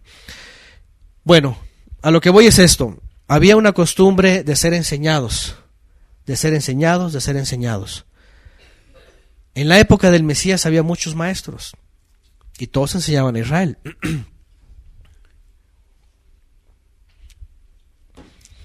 Cuando aparece el Mesías, muchos lo identifican como maestro, rabí, y le empiezan a decir rabí. Cuando lo ven los fariseos le dicen, ¿y tú de qué escuela vienes? ¿En el nombre de quién vienes? ¿Quién es tu autoridad? ¿Quién te enseñó? Y el Mesías empieza a decir, el que me envió fue mi Padre que está en los cielos. No se identifica con ninguna escuela terrenal, ¿no? Y entonces, cuando lo empiezan a identificar, empiezan a asociarlo y decirle, eres tú el que habría de venir. Y lo empiezan a asociar, eres tú el Mesías, eres tú el que Moisés dijo, y ya lo empiezan a asociar. Y el punto aquí es de que sí, ciertamente él es rabí, él es moré, él enseña, pero cuando él se iba a ausentar, la pregunta es, ¿y ahora quién va a enseñar? Entonces, así es, como dice Jimena, aquí le empiezan a preguntar, ¿eres tú el Mesías? ¿Eres tú el profeta? ¿Eres tú el que habría de venir? Cuando el Mesías se va a ausentar, ya lo dijimos hace rato, él le dice a sus discípulos, no se quedan solos, va a venir el Ruach HaKodesh. Él les va a confirmar las cosas que les he enseñado y además él les va a enseñar todas las cosas. Ahora es el Ruach HaKodesh el que nos abre la mente al ir por las Escrituras. ¿Qué es lo que ocurre? Y todo esto nada más para poder entender aquí. ¿Por qué? Porque cada uno enseña lo que quiere con ese texto. Muchos lo usan hacia el futuro. No, es que todavía esto existe porque todavía hay quien te enseña y quien te muestra. Una cosa es que entre nosotros compartamos lo que el Padre nos va enseñando en la Escritura, que a veces nos habla diferentes, en diferentes escrituras otras cosas para todos. Eso es la edificación. Pero otra cosa es conocer al Creador por medio de su presencia. Porque muchos toman ese texto para decir, no, y a veces que todavía hay maestros. ¿Qué significa que la profecía no se ha cumplido? Así que hay que esperar a que venga Él a enseñarnos, ¿no? Directamente, ¿no? Pero este texto no está hablando de compartirnos entre nosotros revelación y conocimiento, sino aquí está hablando de poder conocer personalmente, espiritualmente, en una experiencia verdadera al Eterno. Cosa que ningún hombre puede hacer. Nadie puede decir, mira, te voy a enseñar cómo es el Eterno, cómo se revela, cómo se manifiesta en ti. Y es así, es así. ¿Por qué lo digo? Porque hay muchas iglesias que se jactan de eso. Que se jactan de ser los intermediarios para recibir revelación a otros. Incluso yo siempre pongo el ejemplo de mi esposa cuando ella dice que en una iglesia, cuando llegó así pues básicamente de neófito, cuando llegamos a las iglesias de neófitos, de no saber nada, lo primero que te dicen es que tú no sabes la voluntad de Dios, ¿verdad? Así como que aquí te la vamos a decir, ¿no? Así como que aquí vas a ver que nosotros te vamos a poner al tanto de lo que Dios quiere para tu vida. Salen con sus cosas, ¿no? Eso es un error, eso es una herejía. Sí, porque ningún hombre puede venir o ninguna mujer puede venir a decirte, mira, esta es la voluntad de Dios para tu vida. Es más, ni siquiera Shaul de Tarso lo dijo. ¿Qué dijo Shaul de Tarso respecto a esto? Romanos 12, ¿qué dijo? ¿Se acuerdan? A ver. Dice, transformaos por medio de la renovación del entendimiento para que conozcan la voluntad del Padre, que es perfecta, agradable y perfecta. Ajá. Entonces, no se trata de que un hombre me diga cuál es la voluntad del Padre perfecto. Este es el gran problema. Cuando la gente, lo primero que llega a las iglesias y les dice es que tú no conoces el plan de Dios maravilloso para tu vida. Es que el Señor no te ha revelado o tú no conoces el plan de Dios para tu vida. Entonces la gente necesitada de conocer a Dios y conocer lo que Dios quiere para sus vidas, según ellos, es estar en la iglesia. Y ahí comienza el adoctrinamiento. Y ahí comienza, porque la gente está necesitada y abre su mente a escuchar todo para grabárselo y hacerlo. Y aquí está el gran problema. Así es como todos, de una u otra forma, caímos. Pero ¿qué dice la Escritura? Ya nadie te va a decir qué es lo que el Eterno quiere para tu vida. Porque el Eterno mismo se va a revelar en tu vida, te va a abrir el entendimiento y vas a renovar y vas a refrescar tu mente, y al momento de ir a la Escritura, el Padre te va a enseñar. Al momento de ir a las palabras del Mesías, te va a abrir el entendimiento. Dice que cuando dice la Escritura, hemos citado este texto de Lucas, ¿se acuerdan el camino de Maús? Cuando va Mashiach con algunos, y van cerrados del entendimiento. O sea, solamente saben lo que pasó, pero no han entendido. Y dice que el Mesías les abre el entendimiento y les empieza a hablar toda la profecía y se quedan pasmados. Dicen, wow. Tanto que le dicen, ¿sabes qué? No te vayas, quédate con nosotros, quédate. Y de pronto desaparece. Y entonces cuando él dice, ¿acaso no ardía nuestro ser cuando escuchábamos sus palabras? Es decir, cuando viene la presencia divina, entonces empezamos realmente a aprender lo que leemos, lo que vemos del Mesías, y la presencia divina nos empieza a introducir en el conocimiento y la comunión con el Padre. Cosa que ningún mortal lo va a hacer. Ningún mortal. Al contrario, ¿qué es lo que hacen los mortales?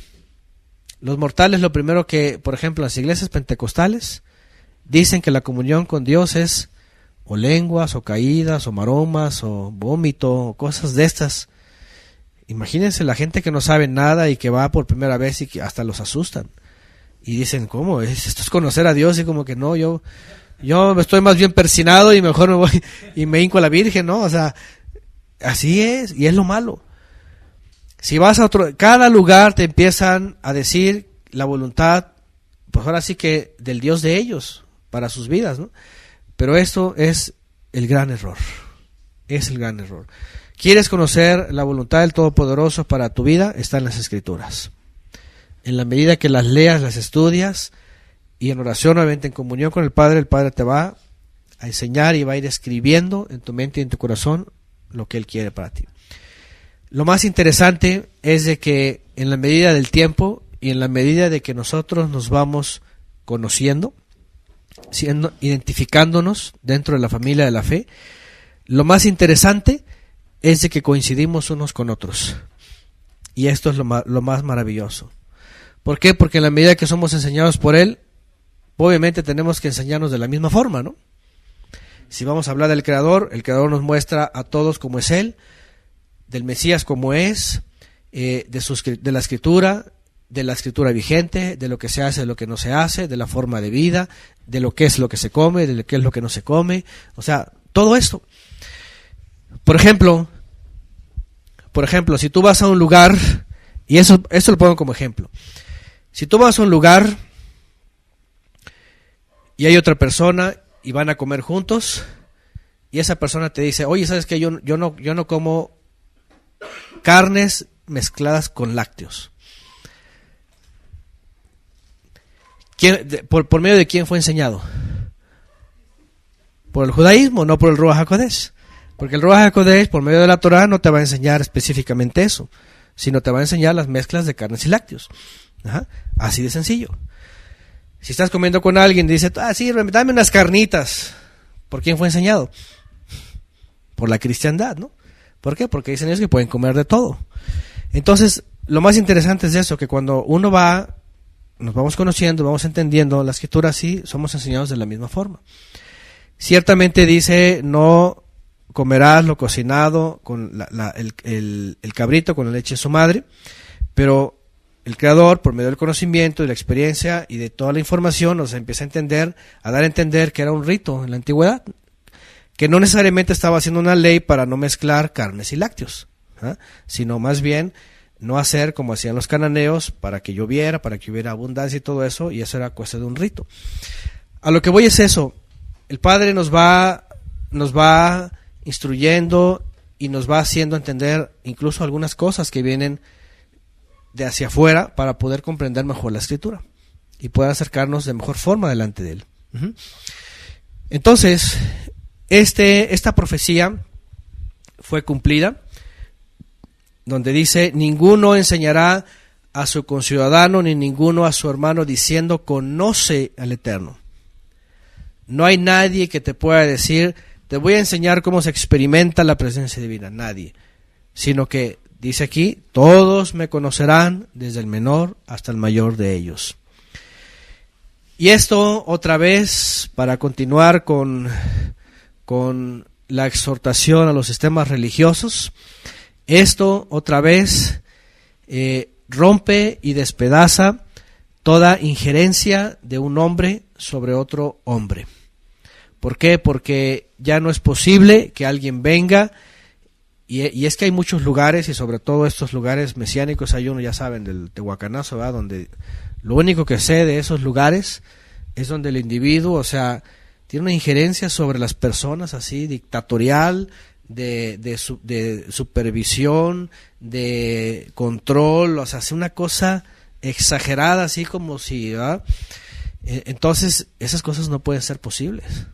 O sea, no puede ser posible tanto control, y no se queda corta a otros sistemas, ¿no? A lo que voy es esto, o sea, la carta de los Hebreos está diciendo claramente lo que debe ser y lo que no debe de ser.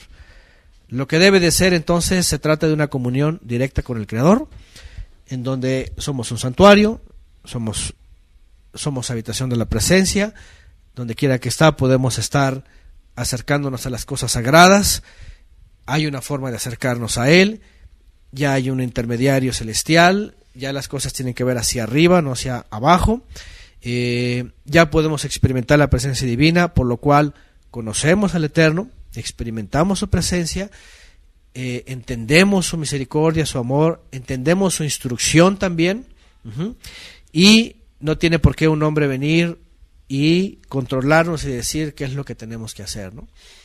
Todos yo creo que vivimos, y seguramente el hermano se va a estar acordando otra vez de esos lugares, ¿verdad?, donde llega uno, sí, con todo el deseo, pero uno es víctima de las ambiciones de esos hombres, ¿no?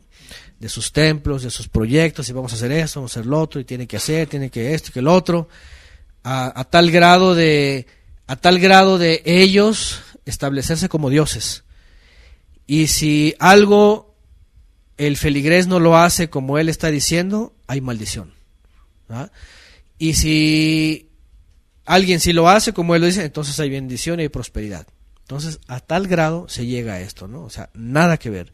Y bueno, una exhortación para finalmente, así es como dice por acá, un dictador religioso, ¿verdad?, para huir de esos dictadores religiosos. Y pone Juan Carlos López también, Juan 16:13, vean, pero cuando venga el aliento de santidad, el aliento de verdad, él os guiará a toda verdad, que es la Torah, porque no hablará por su propia cuenta, sino que hablará todo lo que oyere y os hará saber las cosas que habrán de venir también. Ahí está. Y también agrega Juan 4:23, que hemos citado antes, mas la hora viene y ahora es cuando los verdaderos servidores servirán al Padre en espíritu y en verdad, porque también el Padre tales servidores buscan que le sirvan. Busca Él servidores. Y bueno, y no hombres pues manipulando y jalando a otro, o teniendo control de otros hombres, ¿verdad? Bueno, ¿y qué dice más todavía más adelante? 12, regresamos a Hebreos 8:12, dice, porque seré propicio a sus iniquidades. Eso tiene que ver con lo que se dijo antes, perdonará sus pecados. Dice, y nunca jamás me acordaré de sus pecados. Nunca jamás me acordaré de sus pecados. Y luego agrega en el 8:13, al decir nuevo, ha declarado anticuado el primero, y lo que es anticuado y va caducando está próximo a desaparecer. Bueno, este otro texto, como ya lo hemos mencionado antes, es un texto bandera, súper mencionado por la cristiandad, excesivamente también abusado de él. Algunos se han extralimitado en esta pequeña expresión, y es que nadie en el primer siglo, ni en el segundo, ni en el tercero, hasta el cuarto, cuando se le ocurre a un hombre reunir todos los textos sagrados, incluyendo las cartas de los apóstoles y los evangelios, cuando viene a alguien que se le ocurre ponerle una división y locamente ponerle a Antiguo Testamento y Nuevo Testamento, aquí comienza uno de los problemas más grandes de comprensión de qué es el Antiguo Pacto. Si tú vas con un cristiano promedio y le dices, ¿qué es el Antiguo Pacto?, te va a agarrar su Biblia y te va a decir, mira, aquí está, de aquí para acá es el Antiguo y de aquí para acá es el Nuevo. Y tú vas a decir, no, espérame, ¿qué es el Antiguo Pacto? Es la imagen, ahí está la Biblia de Dagoberto. San Mateo, hasta le ponen santo, ¿verdad? San Mateo en adelante es el Nuevo Testamento, y el Antiguo está dividido por una cruz. Sí, es un engaño visual rápidamente, y es un estigma para la cristiandad así bien marcado que lamentablemente es lacerante y no se da cuenta. Pero tenemos que develar para los que está velado este asunto, porque la verdad es de que no está velado, es muy claro. Número uno, fue un hombre que agarró los documentos y ya después en las imprentas, hasta el siglo, por supuesto, el siglo XVII, queda marcado como ideáticamente venía por medio de la tradición, marcado como Antiguo y Nuevo Pacto. La pregunta es, el hecho de que hoy día nuestras Biblias, cuando abren las Biblias y dice, ponen una cruz ahí, aquí termina el Antiguo Testamento, y luego ponen San Mateo y aquí comienza el Nuevo Testamento, ¿significará que esté diciendo la verdad? Por supuesto que no. ¿Por qué? Porque de entrada, cuando el autor a los hebreos está tratando este tema del gran ministro, de la sangre de los corderos, de la sangre del Mesías, del lugar celestial, de que ascendió a los cielos, de que es gran ministro celestial, todo esto, y está haciendo alusión al nuevo pacto versus el antiguo pacto, no se refiere a cómo están hoy día los libros separados, sino se refiere a lo que la relación que el Creador tenía con el pueblo en la antigüedad, fuera de los mandamientos, tenía que ver con una intercesión por medio de ministros terrenales y sangre de animales. Punto. Así de sencillo. El antiguo pacto no es otra cosa que intercesores terrenales, como le llama Shaul de Tarso. Bueno, en la versión en la Reina Valera aparece como ¿cómo se les llama a estos intercesores? Reconciliadores. El antiguo pacto defectuoso es por medio de reconciliadores humanos, mortales, que tenían que presentar ofrenda para ellos mismos primero y luego presentar para el pueblo para reconciliarlos con el Creador. Eso es lo que se acabó. Eso es a lo que se le llama y se le declara antiguo, es anticuado, fue caducando y desde hace 2300 años desapareció. ¿Cuándo desaparece por completo? Bueno, obviamente lo sabemos cuando el Mesías ya es sentado en el trono, pero ¿cuándo se le dice al judío definitivamente que quedó desaparecido? Cuando el templo ya no estaba de pie, cuando los ministros fueron casi exterminados y cuando ellos lo supieron, como cité el Shabbat pasado en el Talmud, según los rabinos, 40 años antes de la destrucción del templo, el macho cabrío que lanzaban al desierto ya no volvió a cambiar el hilo que le ponían, teñido de carmesí, ya no volvía a pasar a ser blanco.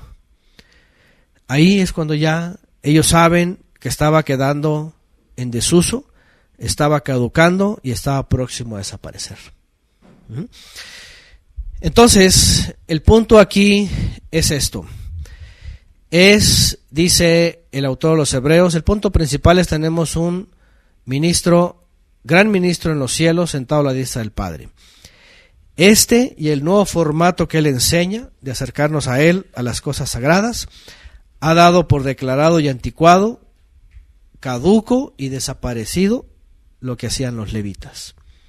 Ya no hay forma más de eso, ¿no? Entonces, yo creo que de entrada, por ejemplo, los que tienen las Biblias y ven Antiguo Testamento y Nuevo Testamento, yo creo que deberían de hacer una aclaración ahí. Antiguo Testamento se refiere exclusivamente a los sacrificios hechos por los levitas y la sangre de animales para reconciliar al pueblo con el Todopoderoso. Eso, ¿sí? Porque no pueden dejar anticuado, caducado y desaparecido tantos mandamientos que pues hasta el día de hoy, digo, por ejemplo, ¿no? Ya puedes matar, ya puedes cometer mentira, asesinatos, zoofilia, imagínense todas las aberraciones que el hombre puede llegar, por eso está el hombre cayendo en lo que está cayendo, ¿no? Porque cree que ya nada de eso es pecado, cree que ya todo está, es una locura. Entonces, es de veras, es un llamado a la cordura, a la prudencia, al mismo razonamiento, a la misma inteligencia dentro de toda esta gente que está metida en sus sistemas y que ha crecido con ese estigma, tanto constantinopolitano como vaticano, de que ya todo eso ya desapareció, está caduco, está anticuado y que ya no tienes que recurrir a eso. No, tienen que entender que hace alusión específicamente a la sangre de animales hecha como reconciliación por medio de humanos defectuosos. Eso es todo. De ahí en más, pues ya lo leímos y no es disonancia cognitiva. Ya lo leímos en el verso que dice 10, pondré mis leyes en su mente y las escribiré en su corazón. Ahí está. ¿Cuáles leyes? Sí, ciertamente no las que tienen que ver con los sacrificios, templo y levita, no, pero sí el resto de las leyes. Leyes de moral, de educación, de amor al prójimo, misericordia, justicia, leyes de santidad, leyes de alimentación, leyes de paz, leyes de bendición, o sea, todo eso sigue vigente. Es más, tan vigente que los mismos apóstoles lo cumplían, que los mismos apóstoles se los recalcaron a los nuevos conversos, como cosas, primero como 4 cosas que de entrada tenían que aprender, y que observando Shabbat iban a aprender el resto de las demás, porque de entrada en el año 50, por ejemplo, cuando empezaron a abrir las puertas a los gentiles, no decían, a ver hermanos, vengan, abran su Nuevo Testamento, ¿no? No decían eso porque ni siquiera nadie todavía escribía el Evangelio. O sea, no había Evangelio de Mateo, Marco, Lucas, Juan, no había eso, no había cartas de Pablo, no había cartas de nadie, no había nada de eso. Dice el mismo libro Los Hechos que los bereanos escudriñaban en las Escrituras todo lo que les enseñaban los apóstoles o los discípulos. Y cuando dice que iban y escudriñaban para cotejar a ver si era cierto, pues ni modo que dijeran, a ver, ábrete las cartas de Pablo. Pues cómo, si Pablo es el que estaba enseñando, ¿cuáles cartas? Es nada que ver. Evidentemente iban y sácate los rollos de los Tehilim, por ejemplo, ¿no? Los salmos. A ver, ve y trae el rollo de la Torá. A ver, ve y qué es lo que dice Isaías. A ver, ve y qué es lo que dice Jeremías. A ver, tráete el libro de Ezequiel, el rollo. Bueno, antes eran puros rollos. Y sacaban Megilot y ahí escudriñaban.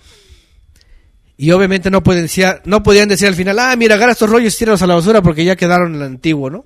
No, sino que estaban entendiendo simplemente el cambio de formato. Esto necesita mucha gente entenderlo, escucharlo y que se los digan, que se los repitan para que se les abra el entendimiento. Porque a final de cuentas todos tenemos que llegar al conocimiento del verdadero evangelio, de la verdadera buena nueva. Vayan y hagan discípulos a las naciones y enséñenles todas las cosas que yo he enseñado, dice el Mesías. Que vuelvan al Padre y el hecho de volver es pues conocer en sus mandamientos, ¿no? Entonces, dicen por acá, no leen el contexto de Hebreos, dice que fue cambiado el ministro levita. Así es, ese es el punto principal. Dice Jimena, pero tienen leyes generales de comportamiento diciendo que qué es delito y sus penas, ¿no? Y a la vez se subdivide, dicen ley de tránsito, ley de impuestos. Para eso sí, ¿verdad? Tienen leyes para todo, ¿verdad? Ese es el nuevo formato en las naciones, ¿no? Dice por acá también Jimena, dice leyes según un tema. Así también dice la ley del Eterno es una con instrucción general y subdividida en la ley, por ejemplo, del marido, la alimenticia, ley de pureza sexual, etcétera, etcétera. Así es. Dice Rosy García, hombres mortales y pecadores, por eso Yeshua es nuestro único ministro inmortal y sin pecado. Así es. Y esto es por lo grandioso, ¿no? Esto es lo grandioso, que cada creyente tiene que saber que el hecho de creer en el Mesías, pues de entrada, y es que el gran problema entre los sistemas es de que cada denominación, por ejemplo, hablando de donde salimos todos nosotros, como están levantadas jerárquicamente hablando, obviamente cuando llega la ovejita, sin saber nada, pues lo primero que le dicen es, tú no sabes la voluntad de Dios, y entonces la ovejita tiene que acercarse a los que supuestamente sí la saben, ¿no? Y una vez metido ahí, pues la trasquilada, ¿va? Esta es la voluntad de Dios, ¿va? Y ahora le pasan la trasquiladora, ¿no? Es lamentable, porque aparte de todo eso, cuando viene una oveja bien alimentada de afuera y le quiere decir, ¿sabes qué? El alimento está afuera y está en el Mesías. Lamentablemente la ovejita que está atrapada y ya está psicológicamente tratada, tiene que ir con su pastorcito y decirle, Oye, me dijo aquella oveja que allá está el alimento. No le hagas caso, es herejía, y que si te sales de la cobertura, se dan cuenta cómo es este sistema perverso, ¿no? Y entonces aquellas ovejitas están atrapadas ahí. Están con temor, están que si se salen nos van a maldecir, que van a maldecir a sus hijos, como los hermanos les dijeron cuando salieron de aquella iglesia, maldicieron a sus hijos, que les iba a ir mal, que ya empezó su decadencia, que quién sabe cuántas cosas. Eso es lo que se tiene que acabar. Tenemos que ser todavía más esforzados en seguir denunciando todo esto, porque el gran ministro ya está en los cielos, y cualquier lugar que tú en ese momento elijas para postrarte y acercarte al Todopoderoso por medio del Mesías, ahí tienes la entrada, ahí tienes el perdón por medio de Él, ahí tienes revelación por medio de Él. Fíjense nada más, hemos hablado de la calidad del Mesías como gran ministro, y que en un momento que Él sustituye a los ministros terrenales, Él se pone el efod, Él se viste de pureza, Él trae el Urim y el Tumim, Él tiene todo. Entonces, ¿cómo acercarse a ministros terrenales mortales, y más pobres los católicos, ¿verdad?, que siempre están buscando la figura papal y los sacerdotes y todo eso? ¿Cómo caer en eso si ya está el perfecto en los cielos? Cuando dice el que es falto de sabiduría, pídala, ahí está, se puede acceder a la sabiduría, se puede acceder al conocimiento, se puede acceder al perdón, se puede acceder a todo esto que el Creador nos da, ¿no?, al entendimiento de los mandamientos. Y entonces, al decir nuevo, otra vez, que se declara anticuado el primero, y si es anticuado va caducando, y hasta el día de hoy ha desaparecido, tiene que ver con todo aquel sistema levita.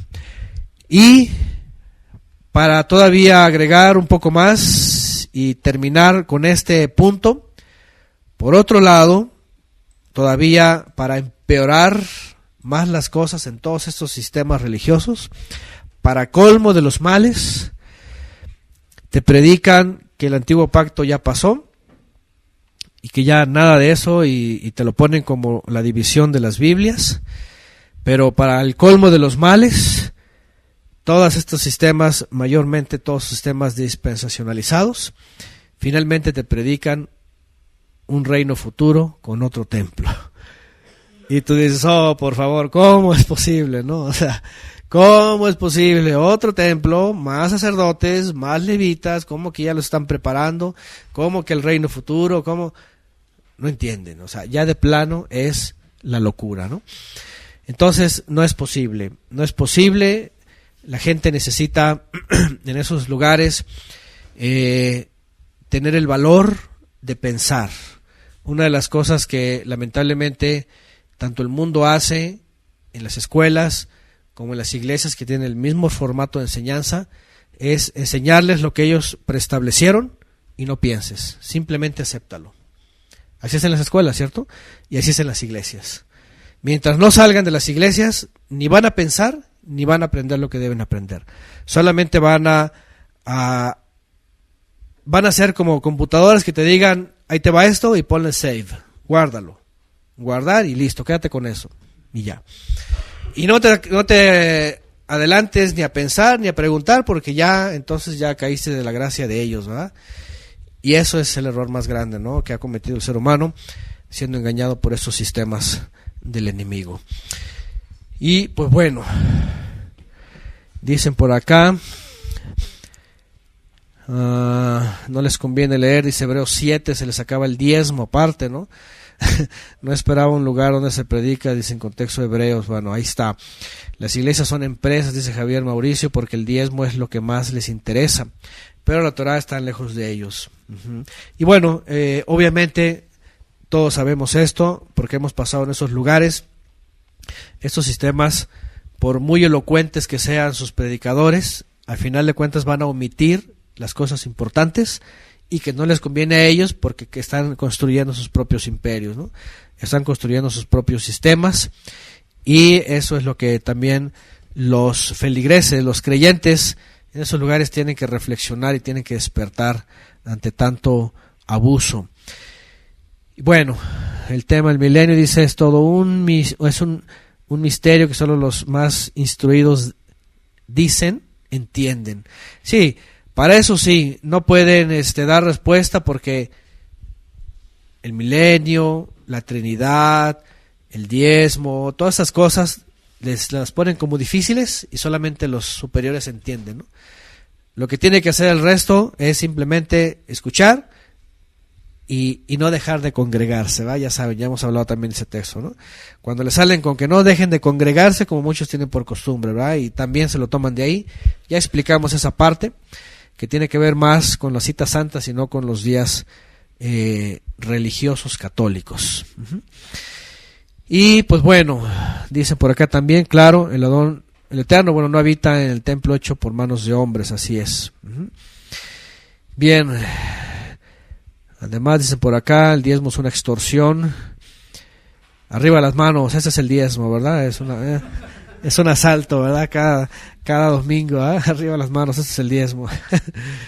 Y bueno, bendito el Padre que a través de la Escritura, que es muy clara y está tan detallada, pues nos hace abrir los ojos, ¿no? Nos hace que se nos caigan las escamas y podamos leer y decir, oye, ya no tiene nada que ver con hombres. Oye, tenemos al gran ministro, al cual podemos acercarnos, el cual nos conoce, el cual se le ha dado autoridad de perdonarnos, el cual nos puede hacer aptos también para el reino, para el servicio, y del cual recibimos todo, sabiduría, conocimiento, entendimiento, del cual pasamos a ser también ministros y miembros de la familia. O sea, eso es todo. Así que oremos por aquellos que están buscando eso como nosotros y lo pueden encontrar, y que si vamos a ser nosotros un medio para que otros lo escuchen, que el Padre nos pueda usar.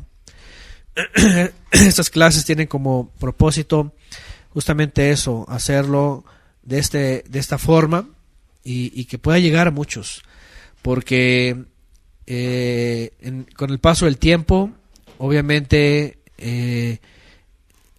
estos formatos del mundo no solamente continúan o crecen, sino que se hacen más peligrosos. Como que esta gente se hace más, pues como dice la Escritura, ¿no? Son lobotes, son lobos vestidos de ovejas.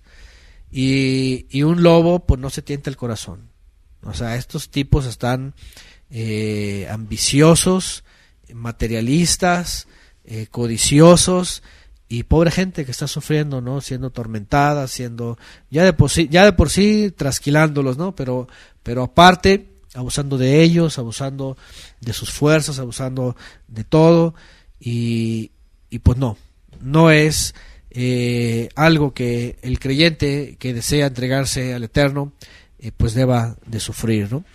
Así que pues bueno, todos pasamos seguramente por esto, y gracias al Padre que nos ha permitido librarnos de Faraón y de sus capataces, ¿no? De seguir saliendo y encontrándonos en un peregrinar, porque al final de cuentas tampoco hemos encontrado aquí el propósito completo, sino que vamos peregrinando hasta alcanzar la voluntad del Padre en nuestras vidas. Y finalmente, ahora sí, el punto principal de la carta a los Hebreos, pues alcanzar las mejores promesas. Cielos nuevos y tierra nueva, como dice Pedro en su carta, en segunda carta, porque nosotros esperamos según sus promesas en este nuevo pacto, cielos nuevos y tierra nueva. Y pues bueno, que podamos ser nosotros también estos embajadores del Mesías, que llevemos este mensaje para todos aquellos que lo necesitan, que cuánta necesidad hay, la verdad que sí.